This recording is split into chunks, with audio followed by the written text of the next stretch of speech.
پەیجەرەکانی حیزب الله چۆن تەقێنرانەوە؟ ئایا دەکرێت مۆبایلە زیرەکەکانیش لە ئایندەدا مەترسی تەقینەوەیان لێ بکرێت؟ مۆساد ئیسرائیل لە تایوانەوە پێشتر دەستکاری ئامێرە بێتەلەکانی حیزب الله کردبوو. باسوخواسی تەقاندنەوەی ئامێرە پەیجەرەکانی حیزب الله لوبنان جیهانی شۆک کرد. لە یەک خولەکدا ئیسرائیل 3000 ئامێری بێتەلی پەیجەری تەقاندەوە. ڕۆژنامەی وۆڵستری ژۆرناڵی ئەمریکی ئاشکرای کرد تەقینەوەی ئامێرەکانی پەیوەندی پەیجەر کە ئەندامانی حیزب الله لە لوبنان و سووریا هەڵیان گرتبوو لە چەند ڕۆژی ڕابردوودا گەیشتووە بە دەستی ئەندامانی حیزب الله. بەرپرسێکی حیزب اللهی لوبنان ڕایگەیاندووە سەدان چەکداری حیزب اللهی لوبنان ئەم جۆرە ئامێرانەیان هەیە. پێشبینی دەکەین کە بەرنامەی زیانبەخش هۆکاری تەقاندنەوەی ئەو ئامێرانە بووبن.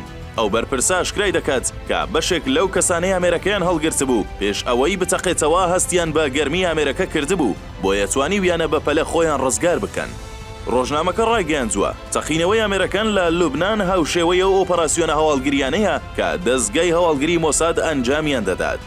شیکەرەوەیەکی هەواڵگری بە ڕۆژنامەکەی وتووە ڕەنگە ئیسرائیل ویستبێتی لە ڕێگەی ئەم هێرشەوە پەیامێک بگەێنێت کە توانایەکی ناوازەی هەیە بۆ هێرشکردنە سەر دوژمنەکانی.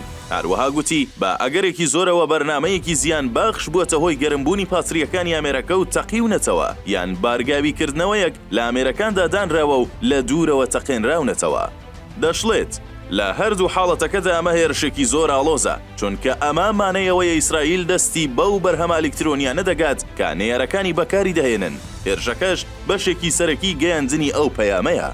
تەقینەوەکان 3000 ئامێری پەیوەندیەکانی پەیجەری گرتەوە و بەو هۆیەوە سەدان کەس لە شارەکانی لوبنان کوژران و بریندار بوون. ئەمە جگەلەوەی سەدان کەسی دیکە لە سووریا بە هەمان شێوە بریندار بوون. حکوومەتی لوبنان ڕایگەیاند لە ئەنجامی تەقینەوەکانی پەیجەر 9 کەس کوژراون و نزیکەی 3000 کەسیش بریندار بوون.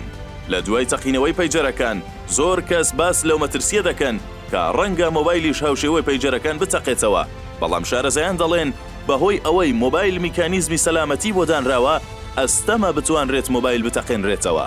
جالەوەش پەیجەرەکان پێشتر دەستکاری کراون و لە ڕێگەی وڵاتی تایوان و هێنانیان بۆ لوبنان مادەی تەقینەوەیان تێکراوە بۆیە توانراوە لە ڕێگەی کورتەنامەیەکەوە 3000 ئامێرەکە بتەقێنرێتەوە.